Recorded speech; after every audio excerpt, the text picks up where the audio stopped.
عزیز دوستو، کچھ چیزیں ایسی ہوتی ہیں جن کی معاشرے کے اندر ضرورت ہمیشہ موجود رہتی ہے۔ اگر وہ چیزیں معاشرے سے نکال دی جائیں تو معاشرہ قائم تو رہتا ہے لیکن پھیکا سا ہو جاتا ہے۔ یوں محسوس ہوتا ہے کہ جس طرح کچھ چیزیں زمین کا، معاشرے کا نمک ہیں، اگر وہ موجود نہیں ہوں گی تو سارے مسالہ جات اور ساری تیاری کے باوجود سوسائٹی میں چیزیں بدمزہ ہو جائیں گی۔ انہی چیزوں میں سے ایک چیز ادب ہے۔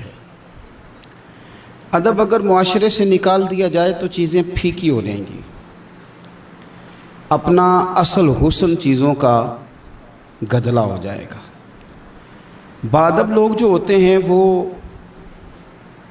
دوسروں کو عزت دے دیتے ہیں اور اپنے اخلاق کو بلند کر لیتے ہیں۔ جب آپ کسی کا احترام کر رہے ہوتے ہیں تو آپ اسی کو نہیں کچھ دے رہے ہوتے، آپ اپنی عظمت کا بھی اظہار کر رہے ہوتے ہیں۔ کسی کو عزت دیتے وقت آپ کے اخلاق کا بھی پتہ چل رہا ہوتا ہے۔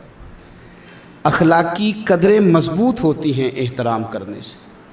مذہب اسلام اتنا سونا ہے، اتنا پیارا ہے، یہ دین اتنا ٹھنڈا اور اتنا میٹھا ہے کہ دھرتی کے سارے حسن سمیٹ کر اگر ایک لفظ بنایا جائے تو وہ دین اسلام بنتا ہے۔ یہ دین اتنی خوبصورتیاں بانٹتا ہے، اگر دین اسلام کی مختلف تشریحات کرتے کرتے یہ کہہ دیا جائے نا کہ یہ دین ادب والا دین ہے، احترام والا دین ہے، توقیر والا دین ہے، ہر شخص کو مناسب عزت، یعنی نبی پاک علیہ السلام نے استاد کی عزت بیان کی، باپ کی عزت بیان کی، بوڑھے کی عزت بیان کی، امام کی عزت بیان کی، عالم کی عزت بیان کی۔ کچھ بھی نہیں تھا، بالکل ان پڑھ تھا، سادہ تھا، پر مزدوری کر رہا تھا، حلال کما رہا تھا، ہاتھوں پہ چھالے تھے، قربان جائیں۔ میرے محبوب نے فرمایا یہ جو حلال کما رہا ہے نا یہ بھی اللہ کا دوست ہے۔ اس کا بھی احترام بیان کر دیا، اس کا اکرام بھی بیان کر دیا۔ تو نے ہر شخص کی قسمت میں یہ عزت لکھی اور آخری خطبے کی صورت میں وصیت لکھی۔ نبی کریم صلی اللہ علیہ وسلم نے لوگوں کو احترام دیا۔ اللہ کے محبوب علیہ الصلوۃ والسلام، آپ دیکھیے حضور نے اس عورت کی بھی فضیلت بیان کی جس کے گھر کے اندر اولاد پیدا ہوتی ہے، اور اس کی بھی فضیلت بیان کی کہ جس گھر کے اندر اولاد پیدا ہوتی ہے پر جلدی چلی جاتی ہے، انتقال ہو جاتا ہے کسی بچے کا خدا نخواستہ، اس کی بھی فضیلت بیان کی کہ جس کا خامند موجود ہے اور وہ خامند کی خدمت کرتی ہے، اور اس بیوی کی بھی فضیلت بیان کی کہ جس کا خامند انتقال کر گیا پر وہ اپنے بچوں کی پرورش کرتی ہے۔ حضور فرماتے ہیں سب سے پہلے جنت میں مجھے وہ عورت نظر آئے گی۔ تو ہر شخص کے لیے حضور نے احترام بیان کیا، اکرام بیان کیا۔ ہم نے چونکہ بدگمانیاں پیدا کرنی شروع کر لی ہیں تو معاشرے کے اندر بسنے والے لوگوں کے بارے میں ہمارے دلوں میں مختلف وسوسے آ جاتے ہیں، مختلف وسوسے۔ کسی بھی شعبے کے کسی بھی آدمی کے بارے میں کوئی 2 4 5 باتیں اپنے ذہن میں اکٹھی کر کے یا کانوں میں کسی نے وہ بات ڈال دی تو ہم ذہن بنا لیتے ہیں کہ یہ گاڑیاں چلانے والے تو بندے ٹھیک ہی نہیں ہوتے، یہ جناب پولیس کے محکمے کے لوگ تو درست ہوتے ہی نہیں، فلانے محکمے کے لوگ تو ہوتے ہی خراب ہیں، ذہن بن جاتا ہے۔ پھر آہستہ آہستہ ادب انسان کے دل سے رخصت ہوتا ہے۔ ہمیں دین نے ادب سکھایا، احترام سکھایا۔ میرے رسول کریم علیہ الصلوۃ والسلام کی وہ ذات بابرکات ہے، ہمیشہ یہ ہوتا تھا کہ چھوٹے بڑوں کا ادب سکھاتے تھے، پر یہ واحد دربار مصطفیٰ ہے کہ جس کے آداب خود رب کریم نے بیان فرمائے۔ فرمایا یا ایھا الذین آمنوا لا ترفعوا اصواتکم فوق صوت النبی۔ آپ کبھی آیت کے انداز پر غور کریں، کہا اے ایمان والو تمہاری آوازیں میرے نبی کریم علیہ السلام کی آواز سے اونچی نہیں ہونی چاہیے۔ بندے کی آواز کا کوئی والیوم ہوتا ہے؟ کہ اب 3 پہ آواز ہے. ٹیپ ریکارڈر کا تو والیوم ہوتا ہے نا کہ 1 پہ ہے، 2 پہ ہے، 6 پہ ہے. تو آواز کا والیوم ہوتا ہے کہ یہ کتنے پہ ہے.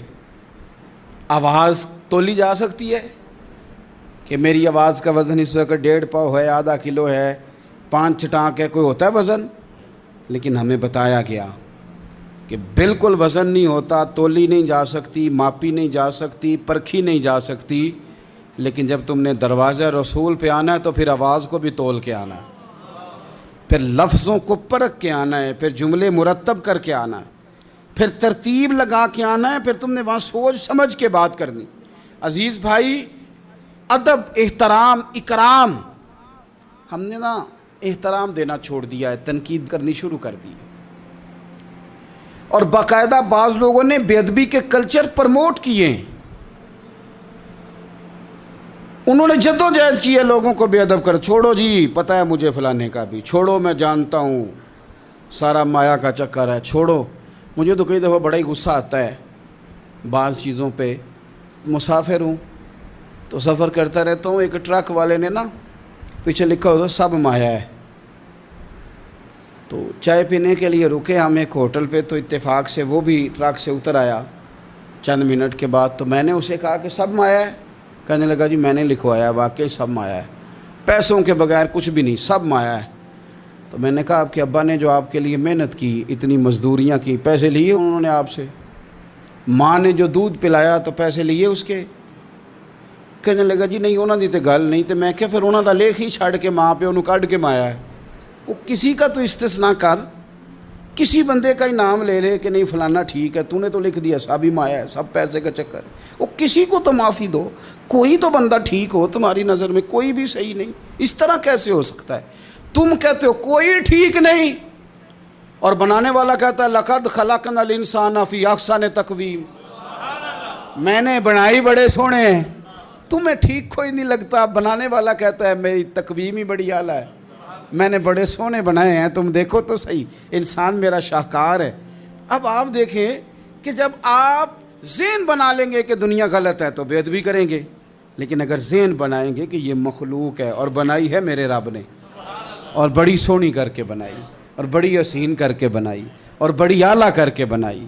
الذی خلقک فسواک فعدلک فی ای صورت ما شاء رکبک. وہ کہتا ہے جیسی صورتیں میں نے چاہی نا ویسی میں نے بنائی.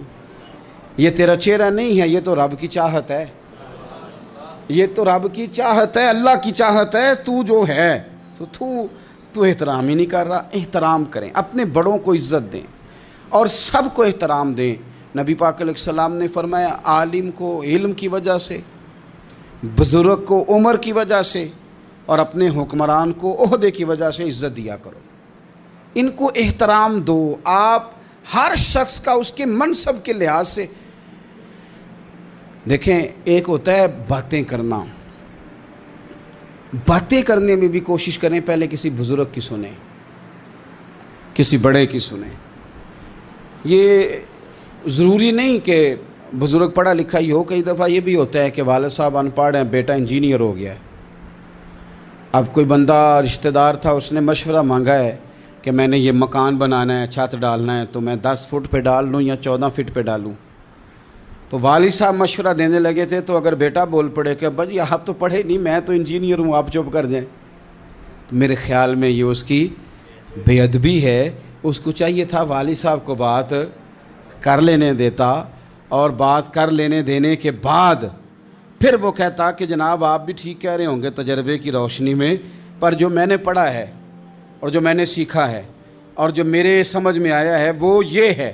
کچھ لوگ زیادہ سمجھدار ہیں، وہ بولنے نہیں دیتے، وہ ساری باتیں کر جاتے ہیں، خود ہی سب کچھ بیان کر جاتے ہیں. سوال بھی اپنا، جواب بھی ان کا اپنا، معاشرہ پڑھا بھی انہوں نے سارا ہی ہے، سمجھ بھی انہیں ساری ہے، یعنی ساری بات ہی خود سنا کے وہ کہتے ہیں جی ویسے ہمیں پتہ تو ہے، ہونا تو یہی ہے، پتہ تو ہمیں ہے ہوتا کیا ہے، لیکن چلے آئے ہیں تو آپ بھی کچھ بتا دیں. تو کئی دفعہ دل کرتا ہے کہ بندہ ان سے کہ میاں جب سارا پتہ ہی ہے تو پھر فیصلہ بھی لے لینا چاہیے تھا، پھر آپ کو کوئی ڈیسیژن کر لینا چاہیے تھا، پھر کہیں آنے جانے کی ضرورت کیا تھی.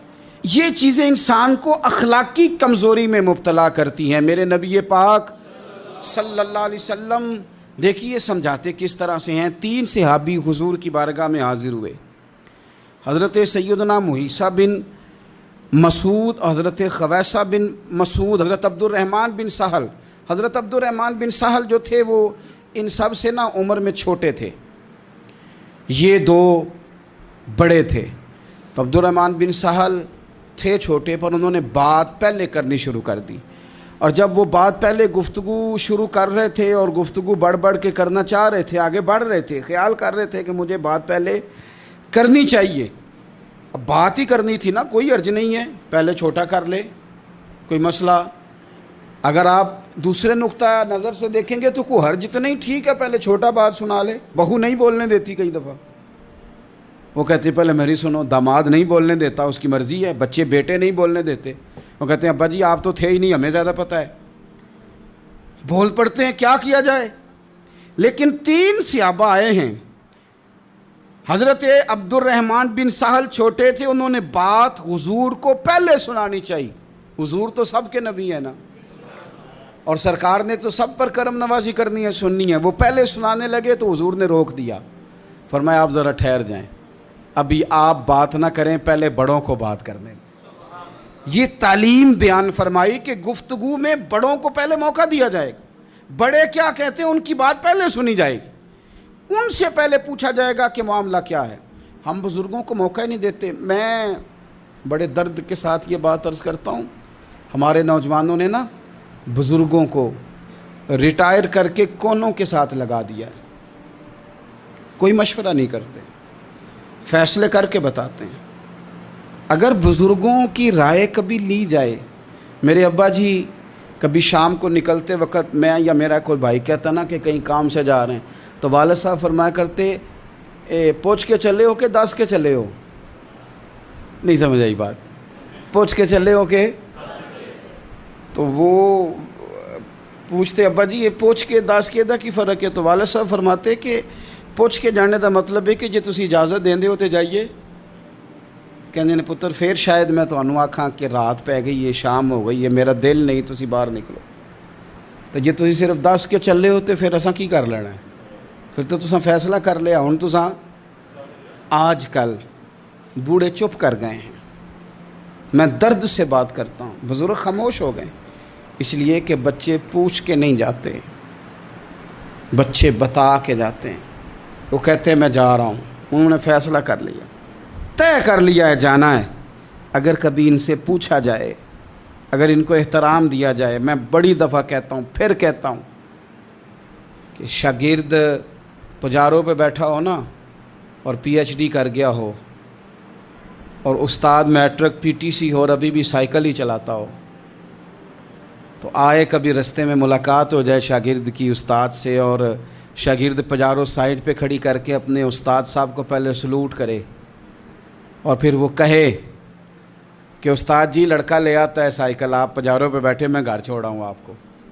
استاد صاحب نے جانا بعد میں سائیکل پہ ہی ہے، ان کا نہیں بیٹا اللہ تیرا بھلا کرے، اللہ تجھے اور لمبی عمر دے، اللہ تجھے اور ترقیاں دے، اس نے سائیکل پہ ہی دوبارہ بیٹھنا ہے۔ لیکن جب وہ استاد دوبارہ سائیکل پہ بیٹھتا ہے تو اسے یوں محسوس ہوتا ہے کہ میرا سائیکل پجاروں سے مہنگا ہے، کیونکہ پجاروں تو سلوٹ کرتی ہے میرے سائیکل کو۔ لیکن کبھی غریب استاد کے قریب سے امیر شاگرد گزر جائے تو تکلیف ضرور ہوتی ہے کہ یار تو میرے پاس سامنے پھٹی پہ بیٹھ کے پڑھتا تھا اور آج تو کہاں پہنچ گیا ہے۔ جب ہم احترام کرتے ہیں تو سوسائٹی میں قدریں بڑھتی ہیں یار۔ لوگوں کو کیا مثلاً فرق پڑے گا اگر آپ اماں کو راضی کر لیں؟ کیا ہوگا؟ ماں بیچاری کی ساری زندگی پردے ڈالتے بیت گئی، ابا نے آ کے پوچھا کہاں گیا وہ کہتی ادھر ہی تھا، مجھے بتا کے کہ ابھی آ جائے گا، وہ مجھے کہہ گیا تھا کہ میں نہیں ادھر ہی تھا، کچھ بھی نہیں، ایسی کوئی بات ہی نہیں۔ ساری زندگی پردے ڈالتے بیت گئی۔ ابا کئی دفعہ گھر میں لڑائی کی، بیٹے کو مارا، اماں نے آگے بڑھ کے پتر کے حصے کی مار بھی کھائی، لیکن اسی بیٹے کی شادی کر دی تو اماں کو پتہ چلا کہ اوہو میں تو سمجھدار ہی نہیں تھی، میرا تو پتر مجھے کہہ رہا ہے اماں تو بھی تو کبھی سیانی ہو جایا کرنا۔ اگر وہ بولتی ہے تو تو ہی چپ کر جا، تو پھر اسے احساس ہوتا ہے کہ اوہو میں تو ساری زندگی بیوقوف رہی، میں تیرا دفاع کرتی رہی، تیرے حصے کے تھپڑ کھاتی رہی، اور مجھے آج تو نے بتایا کہ تو سیانی نہیں تھی، آج تو نے بتایا کہ تو عقل مندی نہیں تھی، اماں تجھے کیا پتا، میری بیوی کے سامنے تو ہی سیانی ہو جا۔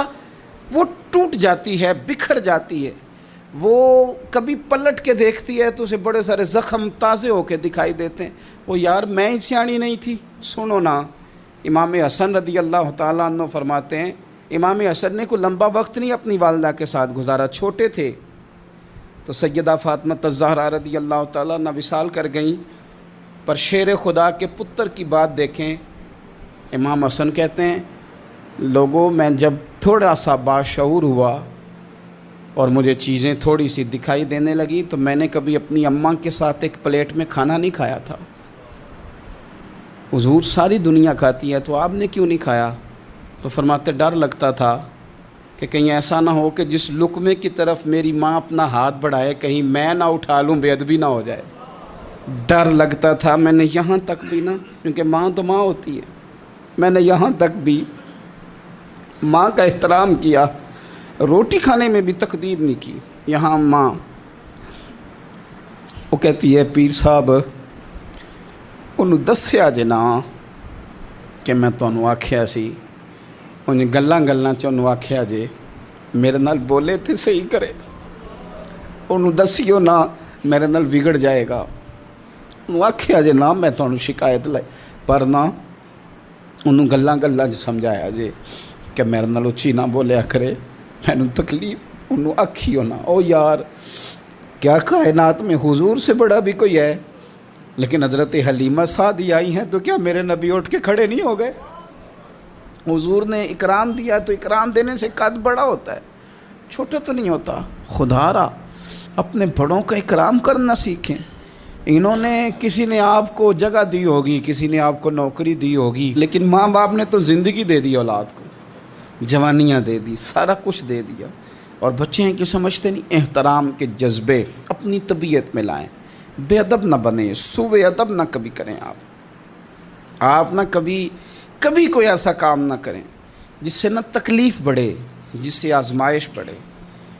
آپ احترام والے رہیں گے تو خود بھی سجے سنورے نکھرے رہیں گے۔ اپنے بزرگوں کو پہل کریں، بزرگوں کی طرف، یعنی آپ گھر کے اندر چھپا کے سیب اپنے کمرے میں نہ لے کے جائیں، چھپا کے چیزیں نہ رکھیں، بلکہ پہل کریں بوڑھے ابا سے، پہل کریں اپنی والدہ سے، وہاں سے آغاز کریں، آپ دیکھیں برکتیں کتنی ہوتی ہیں۔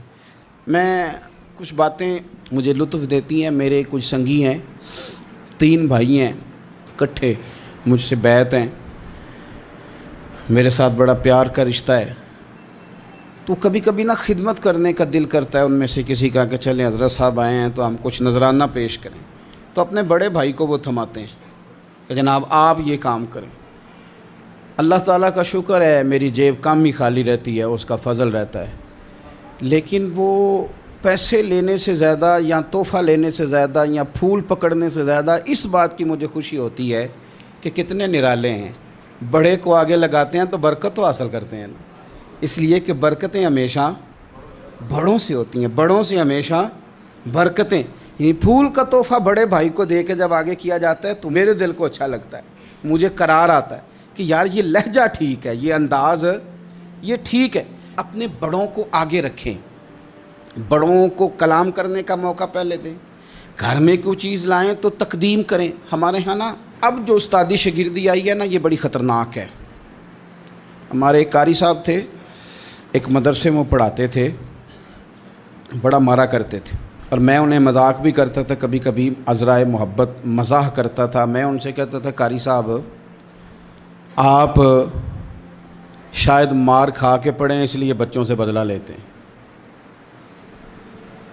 تو کچھ دن پہلے، کچھ عرصہ پہلے ملاقات ہوئی تو میں ان کے ادارے کے قریب سے گزر رہا تھا، تو میں نے ان کا نا وہ ڈیسک وغیرہ چیک کیا تو ان کے پاس نا چھوٹی علیحدہ ہوتی تھی، پائپ 2 قسم کے علیحدہ ہوتے تھے، پانی والا علیحدہ اور گیس والا علیحدہ، بڑا مارتے تھے بچوں کو۔ مجھے بھی اختلاف تھا اس بات سے، میں ان کو گزارش بھی کرتا تھا، تو میں گیا تو وہ جس طرح، خیر استاد کمال کے تھے، انہوں نے بڑے کامیاب حافظ تیار کیے، اور ویسے بھی بندہ بڑا بااصول، بڑے اچھے، بڑے نفیس۔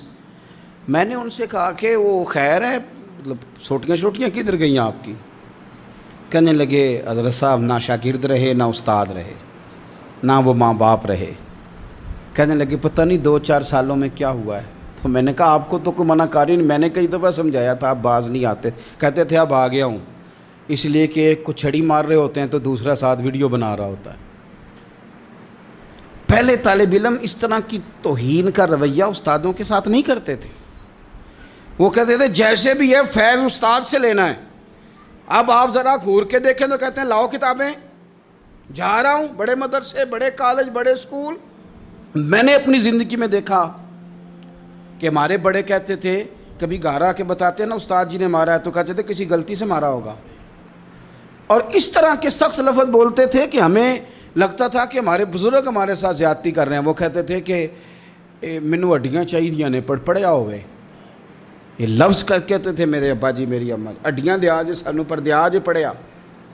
اب کیا ماحول ہے، ڈر آتا ہے، بچے گھورتے ہیں۔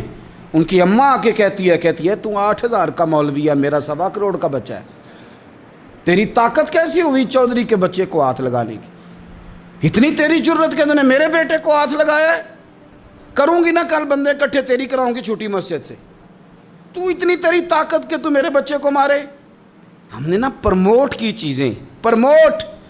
حضرت خواجہ حسن بصری رحمۃ اللہ علیہ فرمایا کرتے تھے ادب نہ ہو تو علم آ ہی نہیں سکتا، اس لیے کہ کتابیں رہنمائی کرتی ہیں، کتابوں کی ترجمانی تو استاد نے کرنی ہے۔ تو اگر آپ وہ احترام ہی نہیں ہے، وہ طبیعت ہی نہیں ہے، وہ ذوق ہی نہیں ہے، سیکھنے کا وہ خاص جذبہ ہی نہیں ہے۔ ہمارے صاحب رحمۃ اللہ علیہ فرمایا کرتے تھے بہت سارے لوگ بڑے بڑے درویشوں کے پاس جا کے خالی آتے ہیں۔ حضور کیوں؟ فرماتے تھے اس لیے کہ کشکول سیدھا نہیں کرتے، پیالہ سیدھا نہ ہو تو خیرات آیا نہیں کرتی، ادب نہیں کرتے، احترام نہیں کرتے، پیالہ سیدھا نہیں کرتے۔ پیالہ سیدھا نہ ہو تو وہ تو جو دینا ہو وہ بھی نیچے گر جاتا ہے۔ احترام۔ ایک شخص نے نا حضرت سیدنا امیر معاویہ رضی اللہ تعالیٰ عنہ سے کہا کہ میں نے زیارت کرنی ہے حضرت امام حسین رضی اللہ تعالیٰ عنہ کی، مدینہ شریف جا رہا ہوں، میں نے ان کو پہلے دیکھا نہیں ہوا، تو مجھے بتائیے امام علی مقام رضی اللہ تعالیٰ عنہ کو میں کیسے پہچانوں گا؟ تو ابن عساکر دیکھیے گا، حضرت امیر معاویہ رضی اللہ تعالیٰ عنہ فرمانے لگے تو مدینہ شریف جانا، ایک شخص لوگوں کے حلقے میں بیٹھ کے لوگوں کو دین پڑھا رہا ہوگا، مسجد نبی میں وہ چمکتا ہوا چہرہ لوگوں کو قرآن و سنت کی تعلیمات سے روشناس کر رہا ہوگا، اور فرمایا اس کے ارد گرد لوگ اس ادب سے بیٹھے ہوں گے کہ جیسے ان کے سروں پر پرندے بیٹھے ہوئے ہیں، ذرا حرکت کی تو پرندے اڑ جائیں گے۔ فرمایا جب وہ نورانیت والا ماحول تم دیکھو اور اتنے با ادب شاگردوں کے بیچ بیٹھی ہوئی ایک نورانی ہستی کو دیکھو تو سمجھ لینا وہی حسین ابن علی ہیں، وہی ہے امام علی مقام امام حسین، کہ جو اس احترام کے ساتھ لوگوں کو انہوں نے آداب سکھائے ہیں، اس طرح انہوں نے لوگوں کو سمجھایا ہے کہ ان کے شاگردوں کا یہ رنگ ہے کہ وہ تو سر نہیں ہلاتے کہ کہیں پرندہ نہ اڑ جائے۔ اس انداز میں جب لوگ، مجھے بات یاد آ گئی، امام احمد بن حنبل رحمۃ اللہ علیہ بہت بڑے محدث تھے، تو مجھے پتہ ہے اگر آپ مجھ سے پوچھیں گے نا اس دور میں فقہ سب سے بہترین کس کو آتی ہے تو میں آپ کو بتا سکتا ہوں، کیونکہ میرا شعبہ ہے نا۔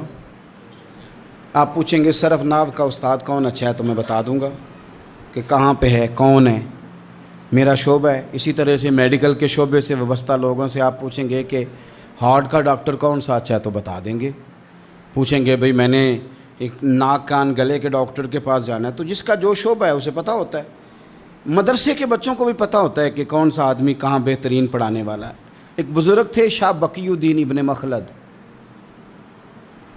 وہ کہتے ہیں مجھے پتہ چلا کہ اس دور میں نبی کریم علیہ السلام کی حدیث جو سب سے بہترین پڑھاتے ہیں وہ امام احمد بن حنبل ہیں۔ ان کو حضور کی حدیث سے جو خاص شغف ہے وہ کسی اور کو نہیں۔ کہتے ہیں میرے دل میں لو لگ گئی، حالانکہ میں امیر گھرانے سے تھا، میں کشتی میں بیٹھا امام احمد بن حنبل کے پاس آنے کے لیے، رستے میں طوفان آ گیا، کشتی ہچکولے کھانے لگی، کسی طریقے سے ایک جزیرے کے ساتھ جا کے کشتی لگی، ٹوٹ گئی، بکھر گئی، میں جزیرے پہ اتر گیا، اور بھی کئی لوگ تھے، 1 مہینہ وہاں رہنا پڑا، بارشیں ختم ہوئی، موسم ٹھیک ہوا تو ایک کشتی دکھائی دی آتی ہوئی، فرماتے ہیں کہ وہ اس کشتی میں بیٹھا، دوبارہ بغداد گیا، مجھے سفر طے کرتے 2.5 مہینے گزر گئے، وہ جزیرے پہ مہینہ پتے کھا کے بھی گزارا کرنا پڑا، نکلا تھا علم حاصل کرنے، جب بغداد شریف پہنچا لوگوں سے پوچھا امام احمد بن حنبل کا مدرسہ کہاں ہے؟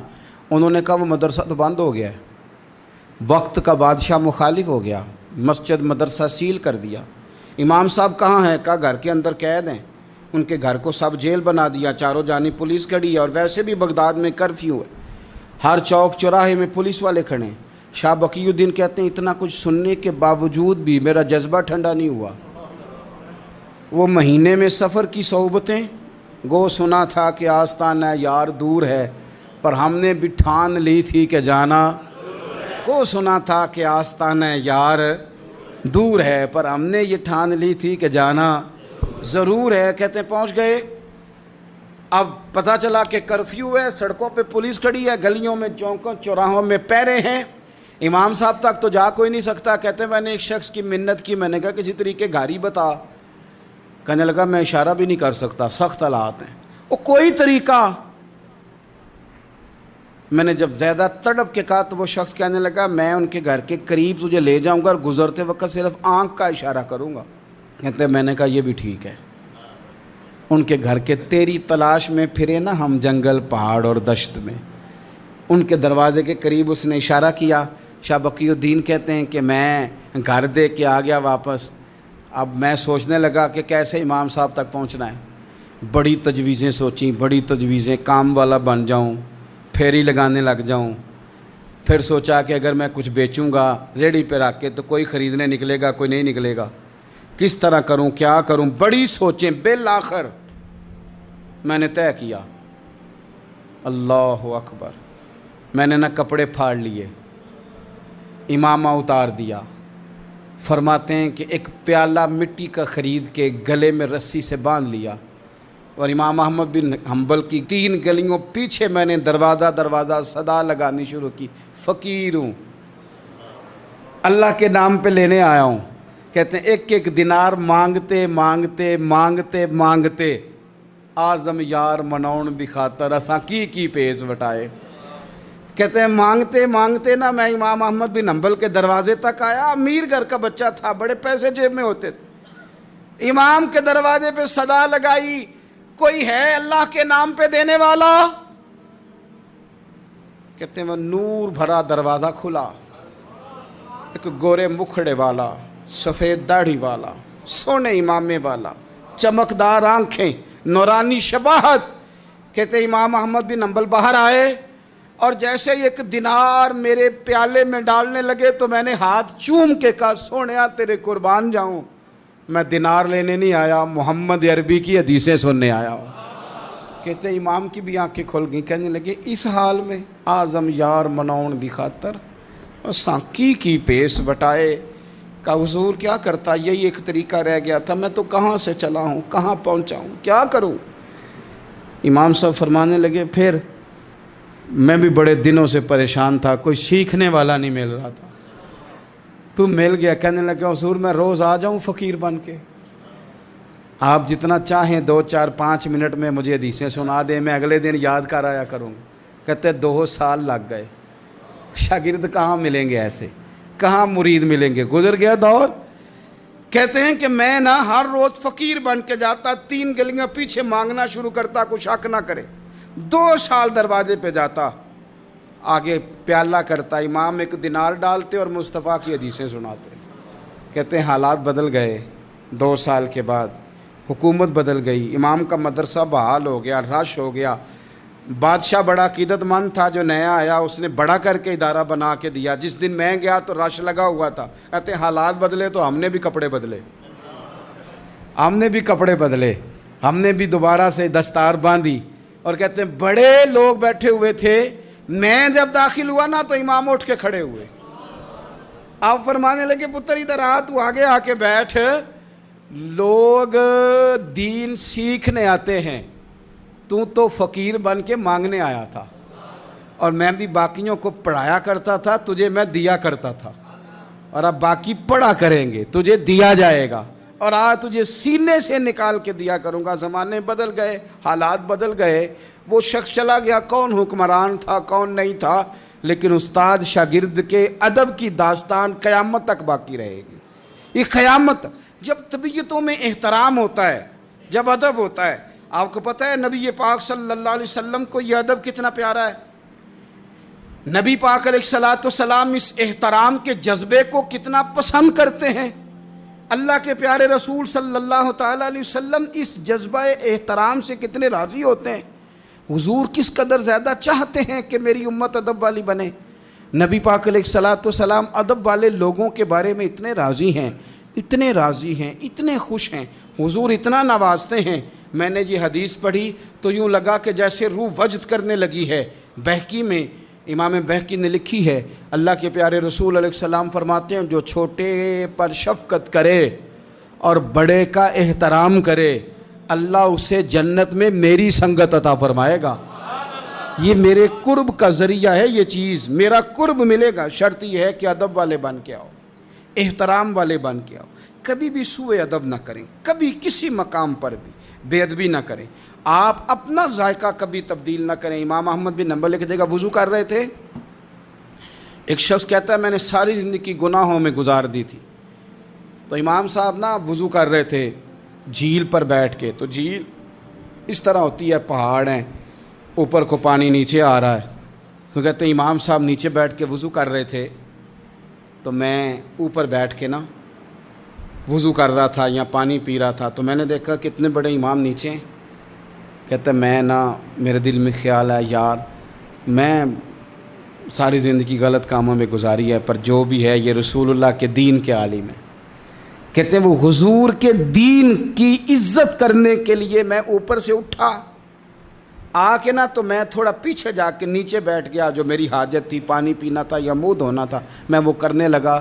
کہتے ہیں امام صاحب نے پھر یوں نظر میری طرف دیکھی، پتہ نہیں انہوں نے کیا دعا دی کہ رب نے مجھے توبہ کی توفیق عطا فرما دی۔ میں اللہ کے فضل سے اللہ نے میرا دل موڑ دیا، اور میں رب کریم کی بارگاہ کی جانب میری توجہ ہو گئی، خدا نے مجھے اس ادب کی برکت سے اپنی بارگاہ کی طرف اللہ تبارک و تعالیٰ نے مجھے موڑ لیا۔ بے ادبی تو بندے کو کفر تک لے جاتی ہے، بے ادبی تو کفر تک لے جاتی ہے۔ اگر بندہ بے ادب ہوتا ہوتا اللہ رسول کی بے ادبی تک پہنچ جائے تو دور نکل گیا، لیکن یہاں باقاعدہ بے ادبی کو پروموٹ کیا جا رہا ہے۔ کبھی بھی بے ادب نہ بنیں، ادب والے رہیں، ادب والے بن کے جئیں، ادب والے بن کے دنیا سے جائیں۔ وہ درویش نے کہا تھا کہ بے ادباں مقصود نہ حاصل، نہ درگاہ ٹوئی، بانج ادب دے محمد بخشا، توڑ نہیں چڑھیا کوئی۔ آخر دعوایا ان الحمدللہ رب العالمین۔